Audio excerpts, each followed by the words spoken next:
Second wines are made from batches of wine or parcels of vines considered not good enough for the principal product. That is how the Oxford Companion to Wine defines second wines, and saying that definition out loud makes those wines sound bad, kind of like second class wines. The thing is though that the standards for the first wines have risen and risen over the years, and the quality of the second wines therefore has improved significantly over the same period. So today I want to answer the question whether second wines are actually a smart alternative or not.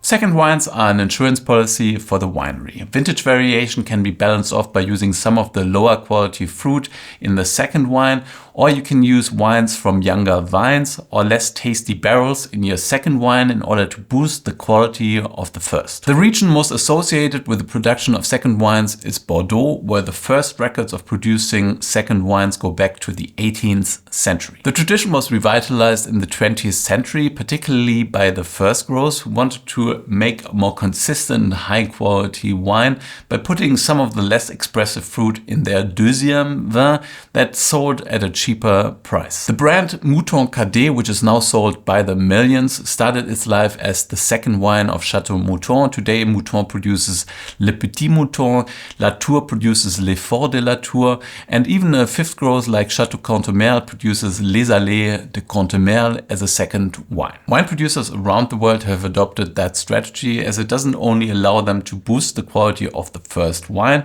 but it also allows them to increase the price of the first wine because there's less of it around, and they can have another product that they can sell at a lower price in a different price bracket, which usually, however, still sells at a higher price than other wines from that same region. So let's taste 6 second wines from 4 different countries in order to find out whether they are really worth the money. The first second wine is the Flor de Pingus 2018 from Ribera del Duero. Ribera del Duero is in the north of Spain, north from Madrid, and it produces some of the most interesting, age-worthy, exciting red wines from the grape variety Tempranillo.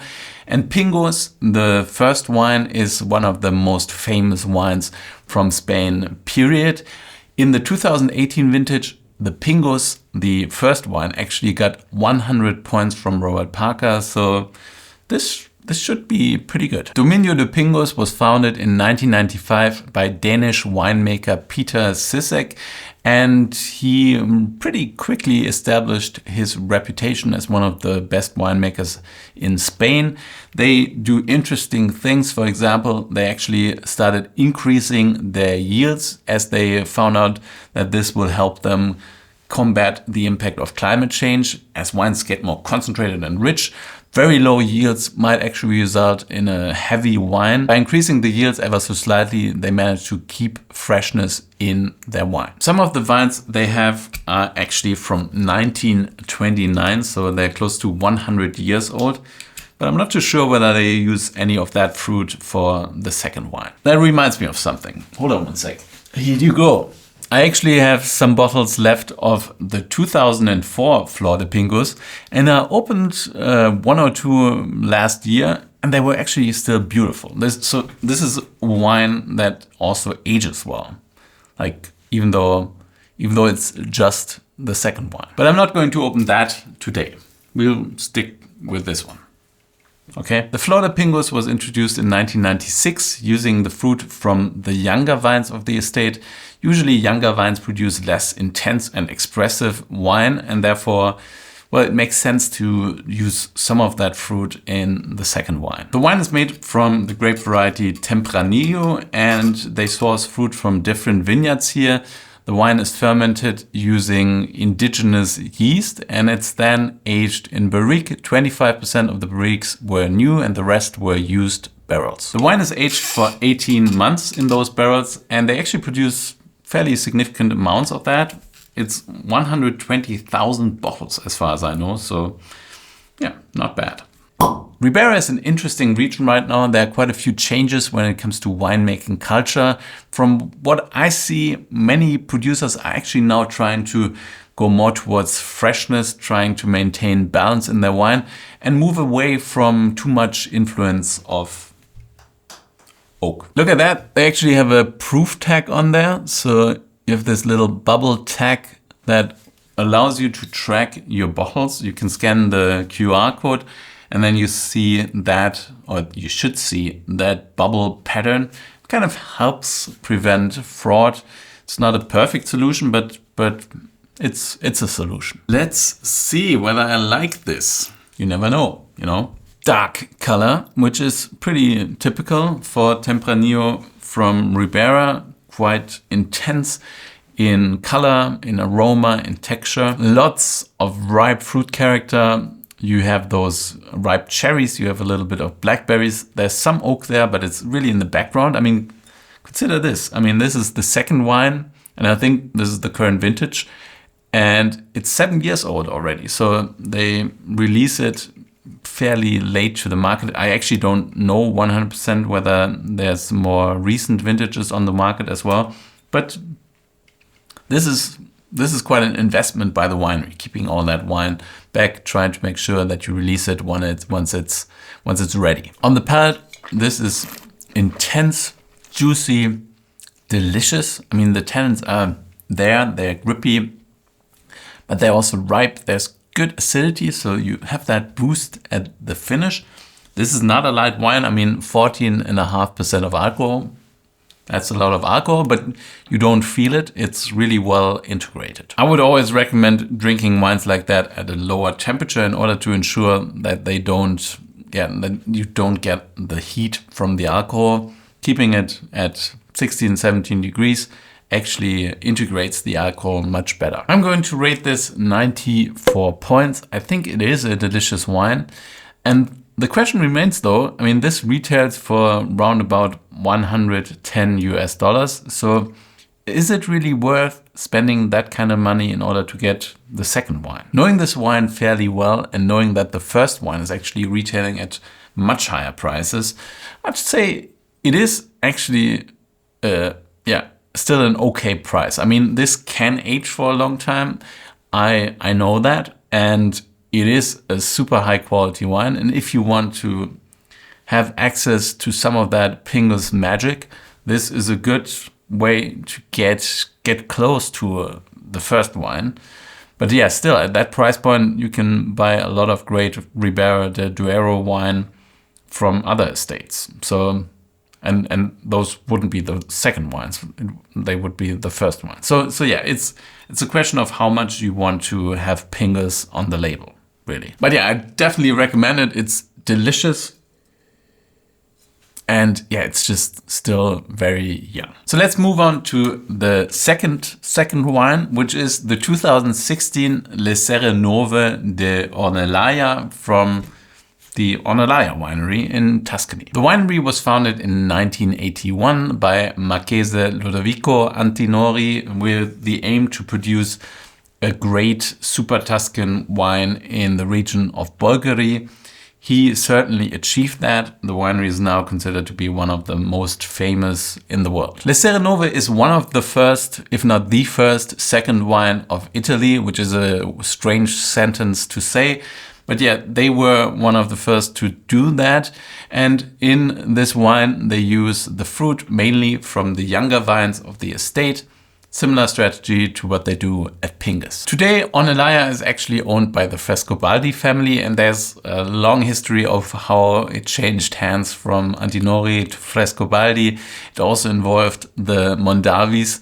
If you really want to know, check out the movie Mondo Vino, which is a great movie anyways, and it kind of tells that story fairly well. But anyways, it's one of the most famous estates in Italy. It produces some of the most highly rated wines of Italy, and it's actually a pretty big estate. They have more than 130 hectares of vineyards. The blend of this wine is 44% Merlot, 26% Cabernet Sauvignon, 18% Petit Verdot, and 12% Cabernet Franc. The grapes are hand harvested, vinified separately in stainless steel tanks. And well, they do malolactic fermentation that starts in the stainless steel tank and then finishes in barrique. The barrels they use are 25% new and 75% second use. And I'm guessing that the second use barrels were used for the first wine previously. So the wine is dark in color. I'd say it's similar in color density as the Flor de Pingus, but it has a little bit more brownish garnet reflexes. This might be due to the fact that it's a little older, or that they've kind of used more oxygen or introduced more oxygen in the winemaking process, or the grape varieties, or something else. You certainly smell quite a bit more oak here, so there's more of that cinnamon kind of spicy character coming through, but there's also a lot of fruit. I can smell plums, cassis, there's some blueberries as well, so it's really bright, fruit driven, but like I said, there's also kind of the oak in the background. On the palate, the wine is grippy. There's also quite a lot of bitterness there. I think it's missing a little bit of acidity, so I think the finish could be lighter, a little fresher. This is quite heavy on the palate. 2016 was a pretty hot year in Tuscany, and maybe those young vines struggled quite a bit due to the heat and the hydric stress. So I just don't think this has the right balance, the balance that I expect from that wine. But it's still a really good wine. I'm going to rate it 91 points, and I think, this retails for around about $70 US. So at that price point, you could expect a little bit more maybe. But usually that wine is actually a good quality price ratio kind of wine. It offers quite a lot of bang for the buck, and it obviously also carries the name Ornellaia. But looking at this wine in particular, I would say, maybe not. Next up, we have the second wine of Opus 1. It's called Overture, and it's from Napa Valley. This is an interesting wine. I've never tasted Overture before. They created it in '93 as the second wine of Opus 1. And they are making a multi-vintage wine here. So this is a blend of different vintages, which is, I think, pretty unique. Opus 1 is obviously a joint venture between the famous winemaker Robert Mondavi and Philippe de Rothschild.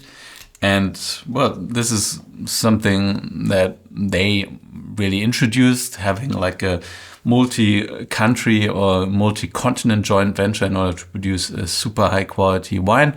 But there are others nowadays. This has been quite successful, so others have emulated the concept. In the Overture blend, they use Cabernet Sauvignon, Merlot, Petit Verdot, Cabernet Franc, and sometimes Malbec. So the 5 top grape varieties from Bordeaux. I don't really know how they decide on the blend and why they do a multi-vintage blend. That's just kind of beyond me. I have no idea why they would do that. I'm guessing that they are producing larger quantities of the wine, even though apparently this was originally just sold at the estate, just sold at Opus 1 in Napa, but now it's also available internationally. It's also interesting that there are no tasting notes on Robert Parker or Vinous on that wine. So I could be the first to publish a tasting note on Opus 1's Overture.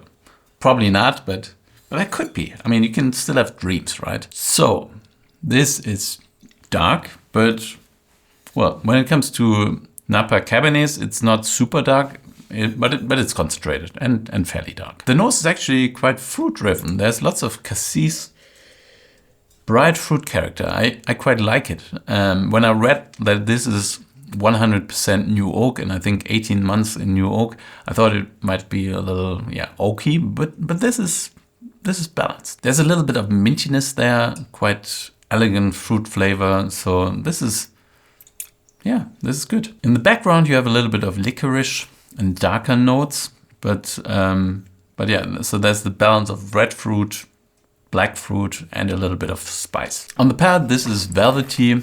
There's a little bit of almond character there. And yeah, it feels, there's concentration, but it doesn't feel heavy. It's kind of a little light. The length is not super long. But yeah, it's nice and balanced. But maybe a little too mono-dimensional on the palate. All right, I think this is a pretty good wine. And I quite like it. I think I would enjoy drinking it. I don't think it's like super complex and it doesn't get me too excited. I'm going to rate it 92 points. I think it's delicious, juicy, and really nice. Okay, I just looked at the price on Wine Searcher, and okay, I mean this retails for 150 to 160 US dollars, and Opus 1, the first wine, retails for twice the price. So I think, yeah, I would definitely rather drink a bottle of Opus 1 and kind of save up for it rather than have 2 bottles of this. Just because, I mean, Opus 1 is great. The ratings are pretty high. It is kind of the real deal. Whereas this is a bit expensive, I think, for what it is. So we're going back across the pond to the homeland of second wines, to Bordeaux. And this is the 2019 Pichon Comtesse Reserve from Pauillac. So the winery is Chateau Pichon Longueville Comtesse de Lalande. That's quite a name. And it's one of the most famous wineries in Bordeaux. The winery was originally established in the 17th century by Pierre de Rozan, but it was later split up into 2. And now you have Pichon Baron and Pichon Comtesse. In 2007, the winery was purchased by Louis Roederer, so it belongs to the famous Champagne house. It's a beautiful building located in the south of Pauillac. So when you come from Saint-Julien and enter Pauillac, it's there on your right-hand side. On the left-hand side, you have Pichon Baron, which is a spectacular chateau. And then when you drive on, you get into the village of Pauillac, which is kind of like a pretty modest village, considering that there are so many really famous, beautiful chateaus all around. The estate is around about 100 hectares big. So, well, most of those chateaus are actually pretty massive, and they have gravelly soils, which is very typical in the Mid-Doc, where you have the Gironde estuary, the rivers bringing in quite a lot of those gravels and sand, and also some limestone, and just a big mix of different soil types. Depending on the vintage, they use roughly 70% Cabernet Sauvignon, 23% Merlot, 6% Cabernet Franc, and 1% Petit Verdot, but I don't really know what the blend of this wine is. When it comes to facts and figures, I like to be prepared, so I kind of wanted to know a little bit more about this wine and went to their website. And it's one of those websites that gives you options like wine is a civilization, 4 seasons of the 2023 vintage, and vintages set to music. But it doesn't give you any info on that specific wine, which is, for me, sometimes a bit frustrating. You know, I value transparency in the wine world, and I don't know how those big companies with their massive marketing budgets can just give us the facts. Just give us a fact sheet, not a Spotify playlist. Anyways, this just might be one of my gripes. Usually, when it comes to second wines, most chateaus actually use more Merlot for the second wines. Those wines are designed to be consumed a little earlier. Merlot also doesn't have the same standing as Cabernet in Medoc. So most wineries actually rely more heavily on Merlot when it comes to the second wine. If you want the facts, you should definitely check out Cellar Class, my e-learning platform. So click on the link in order to have a look at it. You can select different courses on Cellar Class, and we also have Cellar Class Plus, where you can do regular live streams with me. So anyways, the wine, let's talk about it. So this is a dark red wine. So it's purple in color, but the core is really black, quite concentrated. On the nose, there are notes of black cherry, blackberry, a little bit of spice, cigar box flavors. So it's quite intense. This actually does feel like there's quite a bit of Cabernet Sauvignon in there. Lots of that dark, intense cassis flavor, quite a big wine, that's for sure. For me personally, this is a pretty good wine. It offers lots of concentration and density. Just doesn't have a lot of balance. I'm missing a little bit of freshness, a little bit of liveliness there. So it's a big chunky kind of wine, which is something people associate with Pauillac. So that definitely works. But I don't think it's well, as good as some of the previous wines. I'm going to rate this 90 points. I think it's pretty good, but not extraordinary. But it also retails at a lower price, and this would be around $50. So it's definitely more affordable compared to some of the other wines. And yeah, I think at 50, I mean, this is still a pretty good wine, even though in Bordeaux, at that price point, you can certainly find something better. So let's move on to the next wine, and this is the 2012 Alter Ego de Chateau Palmer, also from Bordeaux. The winery is kind of iconic. It was established in 1814 by Charles Palmer, who was a British officer, and it's located in Margaux, in the gravelly soils of Margaux, and it produces pretty outstanding wines. The winery was classified as a third growth in the 1855 classification, but oftentimes it kind of plays in the same league as the second growth, and in some vintages it's even one of the best in the whole region. The label of the first wine is this, again, iconic label, which is black with golden font or golden print. And the second one is the other way around, so it's golden with black print. But it looks cool. And the Chateau is also really beautiful. It's actually, I think, one of the most beautiful chateaus in Bordeaux, for me at least. It's not the biggest, but it's just very, very pretty. The second wine, Alter Ego de Palmer, was introduced in 1998, and this is the 2012 vintage, so it has seen some age.